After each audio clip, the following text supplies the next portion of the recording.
सर्वमङ्गलमाङ्गल्ये शिवे सर्वार्थसाधिके शरण्ये त्र्यम्बके गौरी नारायणी नमोस्तुते। हम आदिशक्ति माता दुर्गा की कथा सुनाते हैं, हम कथा सुनाते हैं। जिनकी कृपा से दुख विपदा संकट मिट जाते हैं। सब माता दी जय, माता की जय, माता की जय माता दी, जय माता दी, जय माता दी, जय माता दी, जय माता दी, जय माता दी, जय माता दी, जय माता दी, जय माता दी, जय माता दी, जय माता दी। मंगला गौरी की।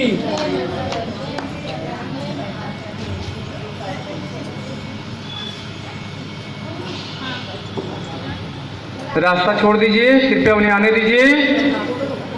रास्ता छोड़ दीजिए। जब मंच पे बच्चाधीन होंगे, जिनको चरण स्पर्श करना होगा कर लीजिएगा। अभी रुक जाइए, अभी उनको आगे दीजिए ना, अभी छोड़िए, रास्ता छोड़िए उनको। स्थान ग्रहण करने दीजिए।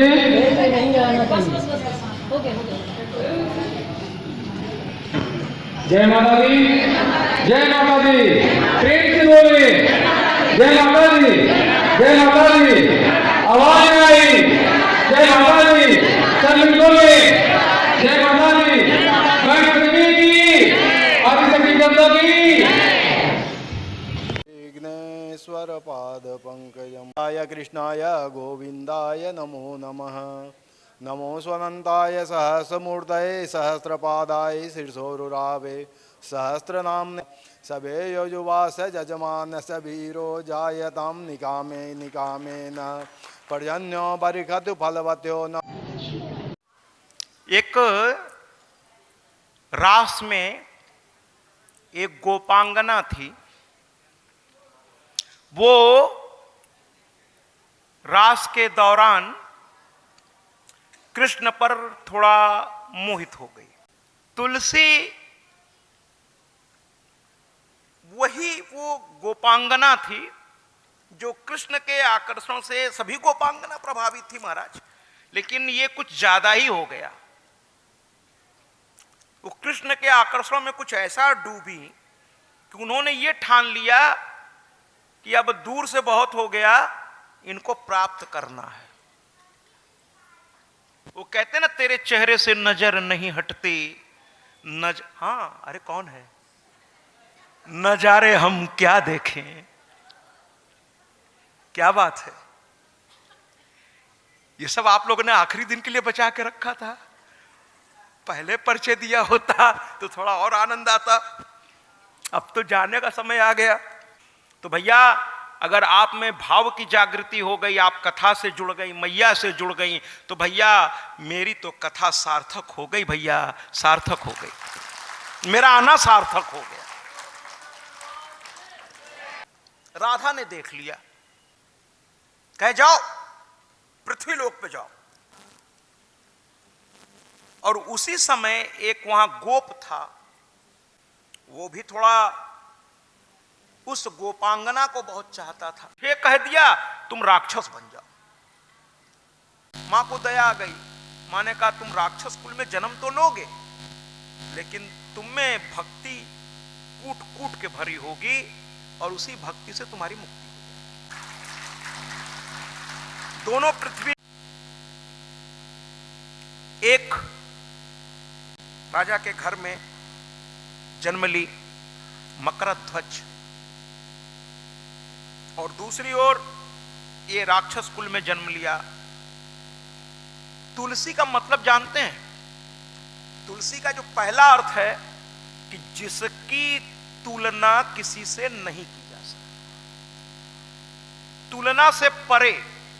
इसके कुछ दिनों के बाद उसे एहसास था कि मैं गोपी थी, कृष्ण को प्यार कर बैठी, राधा ने मुझे श्राप दे दिया, मुझे नीचे आना पड़ा। उसको तो अपने कृष्ण को पाना था। तो इन्होंने कहा कि मैं करूंगी तपस्या। तो कहने लगी तपस्या करेंगे। घनघोर तपस्या किया तुलसी ने। ब्रह्मा जी आए, कहने लगे पुत्री क्या चाहिए? तो कहने लगी मुझे बस कृष्ण चाहिए। तो ब्रह्मा जी ने कहा देखो ऐसा है कि कृष्ण तो राधा के हैं, एक बार तुमने ये किया प्रयास, नतीजा सामने है। तो कहने लगी नहीं हमको तो कृष्ण ही चाहिए। तो ब्रह्मा जी ने कहा कि अब क्या करें, इसका मान करना होगा। तो तुलसी ने कहा बताइए। कहे एक गोप था। कहे कौन है? तो कहे शंखचूर्ण। शंखचूर्ण है उसका नाम। तो फिलहाल तो तुम इसके साथ होगा, तुम्हारा भाग्य भी लिखा हुआ है यही। उसके बाद एक ऐसा कालखंड आएगा, तुम्हें नारायण स्वयं आएंगे तुम्हारे पास। तो कई नारायण आएंगे ना, कृष्ण आएंगे? कहे जरूर आएंगे, परिस्थिति ऐसी होगी कि आएंगे, मेरी बात मान लो बिटिया। तो कहे फिर?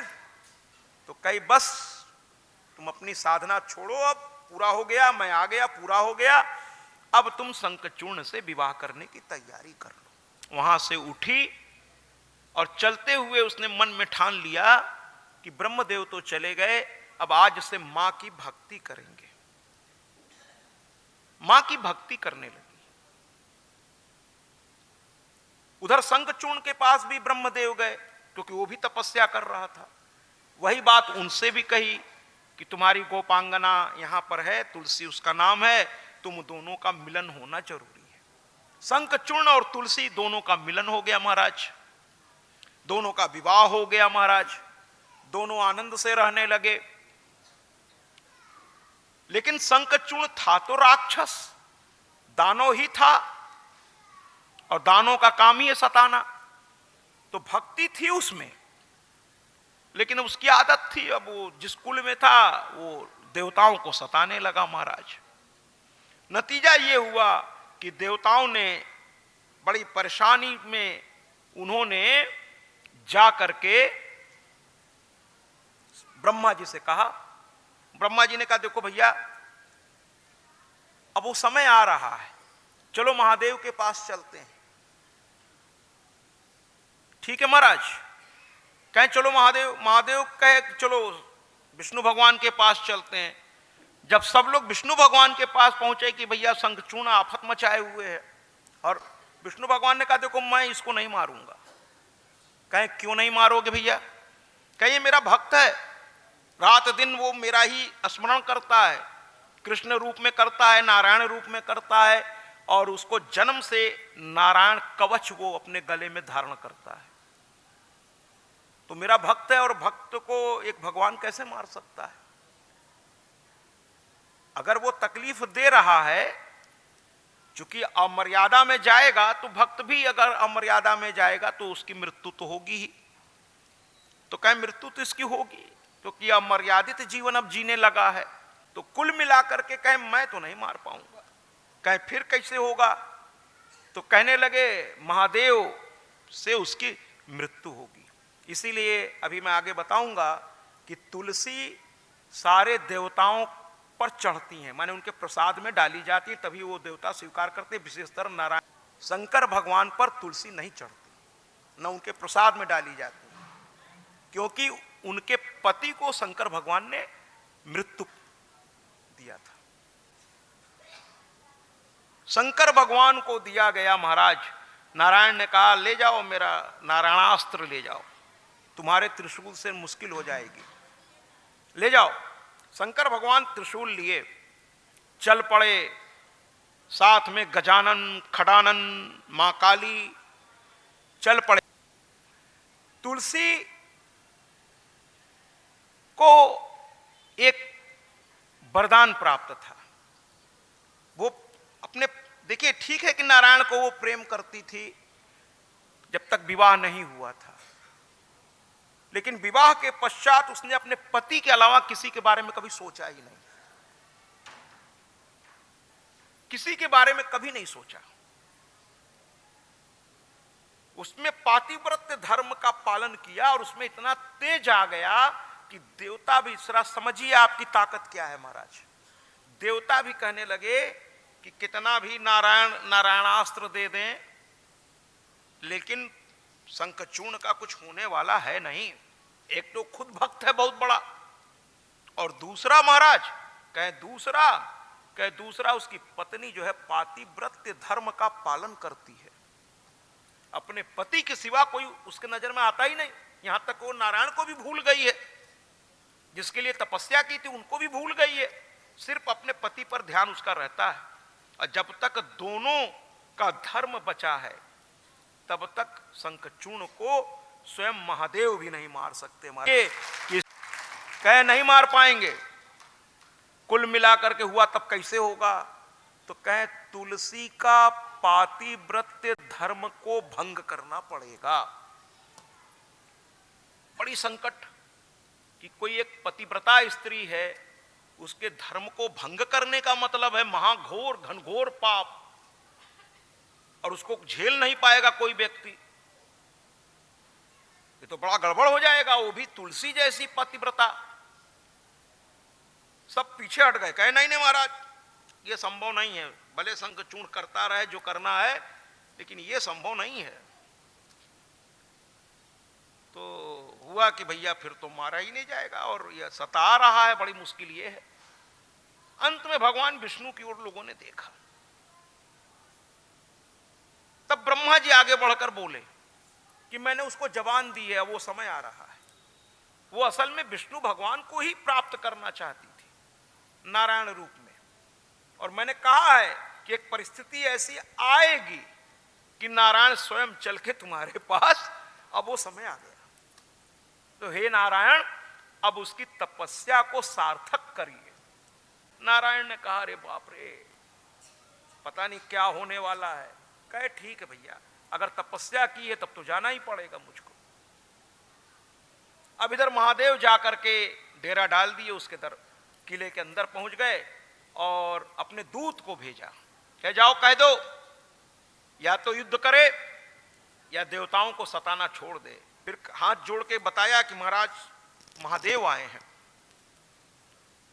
अब वो शंखचूर्ण खड़ा हो गया अपने सिंहासन से, कहा अच्छा महादेव आए हैं। अपनी पत्नी के सामने गया।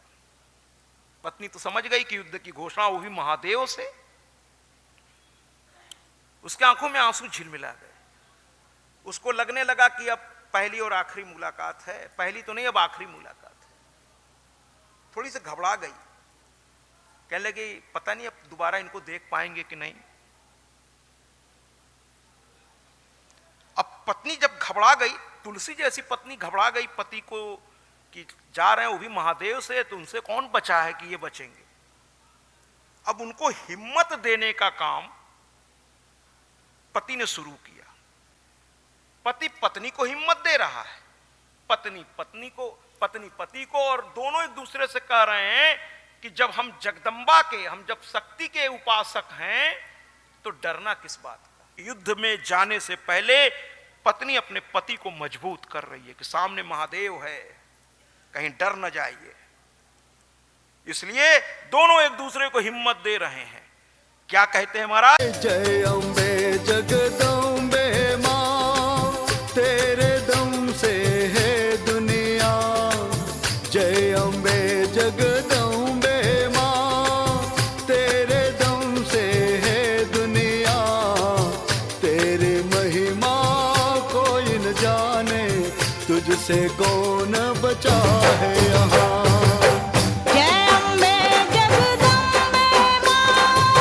तेरे दम से है दुनिया।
जलाने आया हूँ, जोता वाली माता काली तुझको मनाने आया हूँ।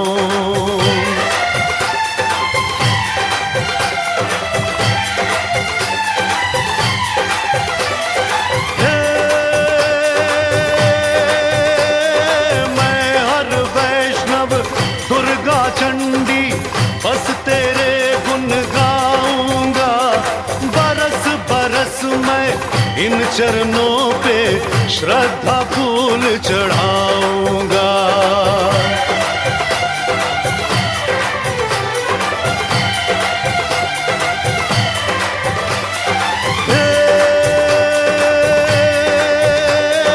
रुक जाएगा दर पे तेरे, कर तूफान भी आएगा, मेरे सर पे हाथ है तेरा, मुझको कौन मिटाएगा।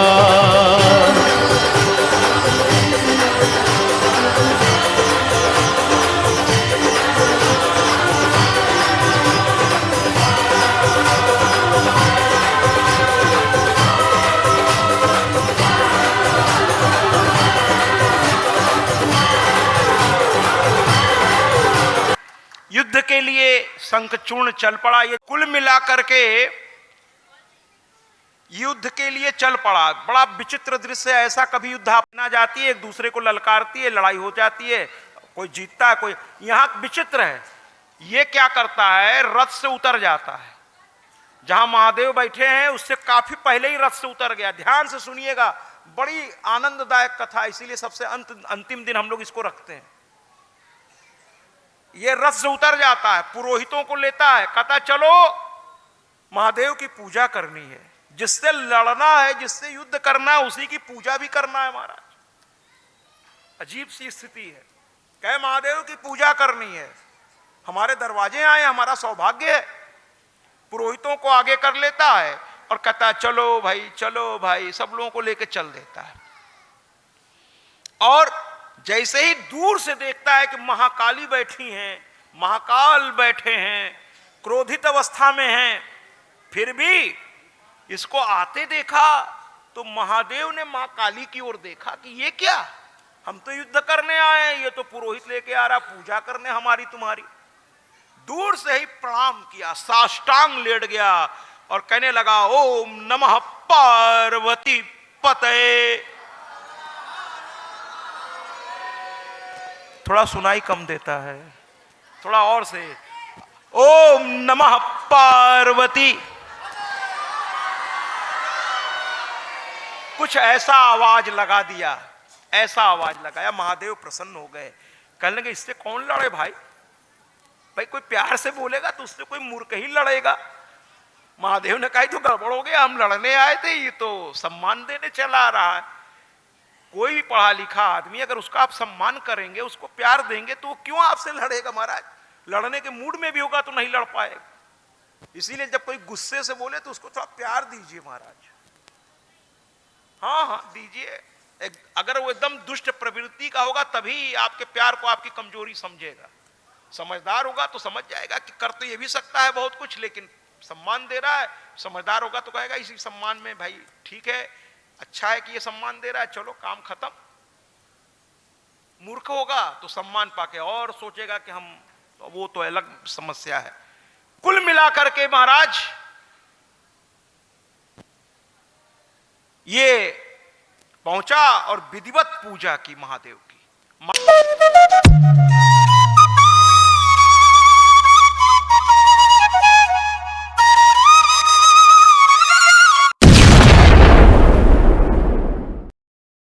सत्याजी महाराज देवी भागवत कथा व्यास।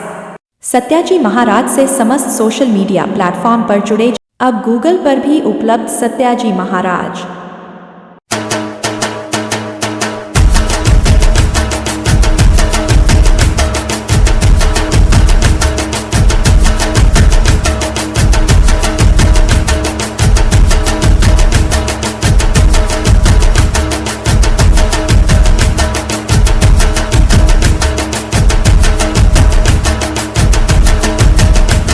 यूट्यूब पर भी उपलब्ध सत्याजी महाराज।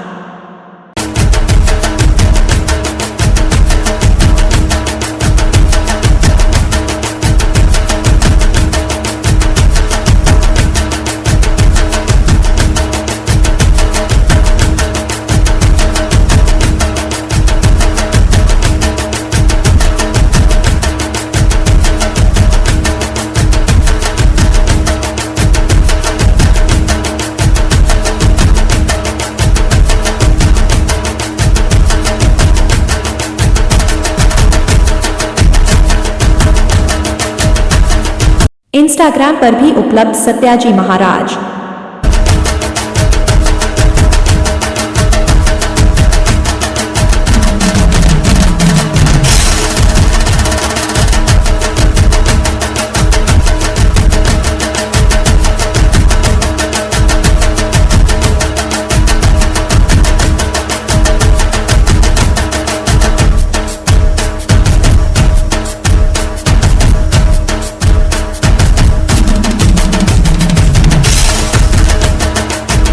फेसबुक पर भी उपलब्ध सत्याजी महाराज।